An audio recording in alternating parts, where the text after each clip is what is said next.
एक बड़ी खबर आ रही है। हैदराबाद में बीजेपी राष्ट्रीय कार्यकारिणी की बैठक।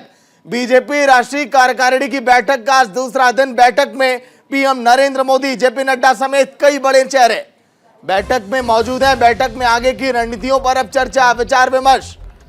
बीजेपी राष्ट्रीय कार्यकारिणी की बैठक पीएम नरेंद्र मोदी अब से कुछ ही देर में संबोधित करेंगे। तस्वीरें आपको दिखाएगा न्यूज इंडिया, क्योंकि दक्षिण मिशन पर इस समय बीजेपी मिशन साउथ। एक और बड़ी खबर, तेलंगाना में विजय पताका फहराने की तैयारी में बीजेपी। आज सिकंदराबाद में रैली को संबोधित करेंगे पीएम नरेंद्र मोदी। सिकंदराबाद के परेड ग्राउंड में होगी बड़ी रैली। आगामी विधानसभा चुनाव को लेकर हुंकार भरेंगे पीएम। चुनाव को लेकर कार्यकर्ताओं में जोश भरेंगे पीएम।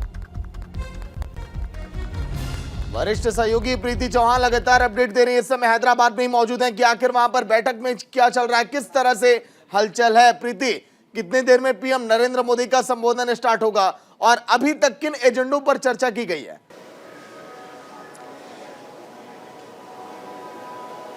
देखिए, प्रधानमंत्री की जो बैठक है वो लगातार सुबह से ही 7 साढ़े 7 बजे के आसपास से चल रही है। और मैं आपको बता दूं कि एजेंडा जो बीजेपी के राष्ट्रीय कार्यकारिणी की है वो आज के लिए जो आज का जो एजेंडा है, यानी कि दूसरे दिन का जो एजेंडा, वो इस प्रकार है। सुबह 10 बजे से ये बैठक शुरू हो गई थी जो अंदर चल रही है। 7 बजे राष्ट्रपति चुनाव की उम्मीदवार द्रौपदी मुर्मू अंदर थी, उनको लेकर बातचीत चली है। राष्ट्रपति उम्मीदवार द्रौपदी मुर्मू के अलग अलग राज्यों में चुनाव अभियान के कार्यक्रम पर चर्चा हुई है। अब जो बैठक हो रही है वो हो रही है तमिलनाडु और मध्य प्रदेश के बीजेपी अध्यक्ष वहां के हालात के बारे में ब्रीफिंग कर रहे हैं।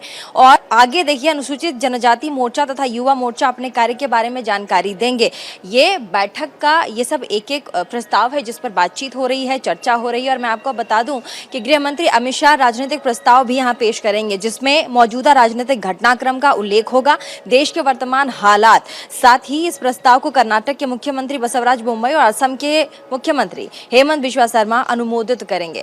ऐसे ऐसे ये कारवां बढ़ेगा। आज का जो दूसरा दिन है काफी व्यस्त रहने वाला है, काफी बिजी रहने वाला है। और साथ ही मैं आपको बता दूं कि शाम के ठीक 4 बजे प्रधानमंत्री इस बीजेपी के राष्ट्रीय कार्यकारिणी समिति को बैठक को समाप्त करेंगे और साथ ही समापन में संबोधित करेंगे लोगों को। और जो मिशन साउथ इस वक्त साउथ इंडिया है, यानी कि दक्षिण भारत है, उस पर फोकस करेंगे। और साथ ही यहीं से समापन के बाद प्रधानमंत्री सीधे परेड ग्राउंड जो कि सिकंदराबाद है वहां के लिए निकल जाएंगे और वहां से रैली करने वाले हैं, भव्य रोड शो करने वाले हैं। और साथ ही मैं आपको बता दूं कि तमाम जो तैयारियां हैं वो की जा चुकी है। कल भी बैठक हुई थी और कल भी लगातार सुबह से लेकर शाम तक बैठक का दौर जारी था। ऐसे में तमाम पक्षों पर हमने कल नजर डाली थी, चाहे वसुंधरा राजे सिंधिया ने प्रेस कॉन्फ्रेंस करके ब्रीफिंग जो है वो लगातार साझा कर रही थी। उसके बाद स्मृति ईरानी आई, धर्मेंद्र प्रधान आए, तमाम लोग एक एक करके उन्होंने ब्रीफिंग दी कि कल बातचीत पूरे दिन में किन किन प्रस्तावों पर बात हुई। तो मैं आपको एक बार फिर से बता दूं, कल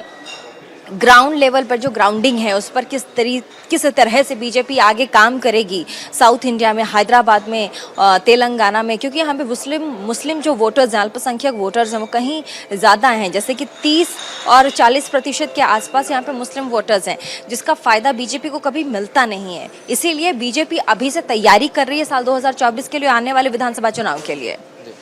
प्रीति, मुझे लगता है कि दक्षिण भारत की राजनीति को अब आपने समझ लिया होगा पूरी तरह से। उत्तर भारत में जिस तरह से बीजेपी का दबदबा है, जिस तरह से बीजेपी ने उत्तर भारत में कमाल कराया, जिस तरह से बीजेपी का दबदबा है, आखिर अभी क्या आपको खामियां दिखाई देती हैं? किन रणनीतियों पर अधिक फोकस करना चाहिए बीजेपी को?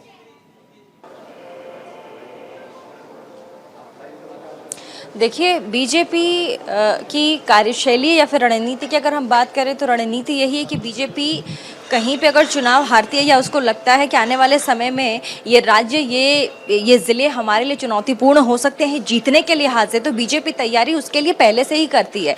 और इसीलिए बीजेपी लगातार ये कोरोना के बाद, तकरीबन काफ़ी कोरोना के बाद ये जो पहली इतनी बड़ी यहाँ पर राष्ट्रीय कार्यकारिणी की बैठक रखी गई है और रणनीति पर बार बार चर्चा की जा रही है, क्योंकि 48 घंटे का समय तमाम मुख्यमंत्रियों को दिया गया था। 48 घंटे के प्रवास पे उन लोगों को भेजा भेजा गया था और सारे मुख्यमंत्री और जितने मंत्री थे जिनको 48 घंटे के लिए प्रवास पे भेजा गया था हैदराबाद में, उनको समीक्षा रिपोर्ट सौंपनी पड़ी है प्रधानमंत्री को। कल भी उन्होंने अपनी समीक्षा रिपोर्ट दी है, आज भी दी। और कल स्मृति ईरानी ने यह भी कहा था, केंद्रीय मंत्री स्मृति ईरानी ने यह भी कहा था कि आने वाले समय में बीजेपी तमाम राज्यों में जहां पर डबल इंजन की सरकार नहीं है, जहां पर बीजेपी शासित जो राज्य नहीं है, वहां पर एक बार फिर से बूथ लेवल पर काम करने की जरूरत है। साथ ही रणनीति की अगर हम बात करें तो यही प्रवास वाला जो पूरा का पूरा स्ट्रैटेजी है, इस पर बीजेपी फोकस करने वाली है। प्रवास 48 घंटे का होगा, उस पूरे इलाके में ग्राउंड जीरो पर जाकर मंत्री और मुख्यमंत्री वहां पर लोगों से बात करेंगे, जिनको भेजा जाएगा प्रवास पे, उस जगह पे, उस कॉन्स्टिट्यूशन,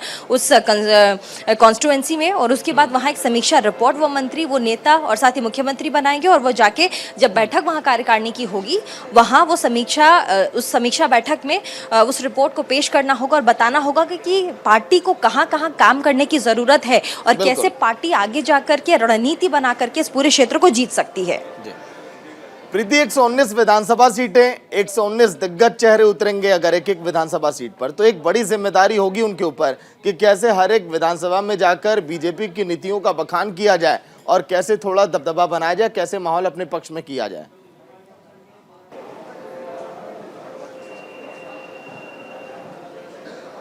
जी बिल्कुल, देखिए ये सब चीज़ें तो हैं ही, लेकिन बीजेपी की जो कार्यशैली अगर आप देखेंगे तो बीजेपी की कार्यशैली हमेशा से ये रही है कि पहले तो ग्राउंड जीरो पे जाके जहाँ पर बॉन्डेड चीज़ें हैं उसको तोड़ा जाए, जैसे कि वंशवाद हो गया।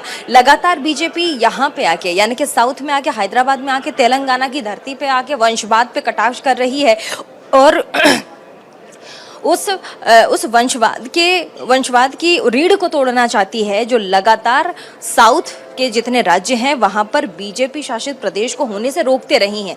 इसीलिए बीजेपी अभी से काम कर रही है, फोकस सिर्फ और सिर्फ एक है, साल 2024 और उसके पहले विधानसभा चुनाव। शुक्रिया प्रीति पूरी जानकारी के लिए। तो वरिष्ठ सहयोगी जिनका ये कहना कि किस तरह से हालात हैं अभी वहां पर हैदराबाद में, हालात यानी कि बीजेपी के पक्ष में जो माहौल लगातार बनाने में अपना लगी है, क्योंकि मिशन 2024, उसके पहले विधानसभा चुनाव, रणनीतियां तमाम, और इसी एजेंडे पर बीजेपी अब काम करने में लगी है कि कैसे उत्तर भारत की तरह दक्षिण भारत में भी बीजेपी का दबदबा बढ़े। 119 अगर दिग्गज नेता अगर 119 विधानसभा सीटों पर उतरेंगे तो फिर जाहिर सी बात है कि हाँ, कुछ तो कमाल कर सकती है बीजेपी। खुद से उम्मीदें बहुत हैं। कांग्रेस दूसरे नंबर की बड़ी पार्टी उभर कर हमेशा सामने आती है दक्षिण भारत में, लेकिन अब इस बार बीजेपी भी चाहती है कि कुछ बेहतर किया जाए। तेलंगाना में मोदी की अब जीत तय होगी आने वाले समय में, क्योंकि अब से कुछ ही देर में विशाल जनसभा को भी संबोधित करने वाले हैं पीएम।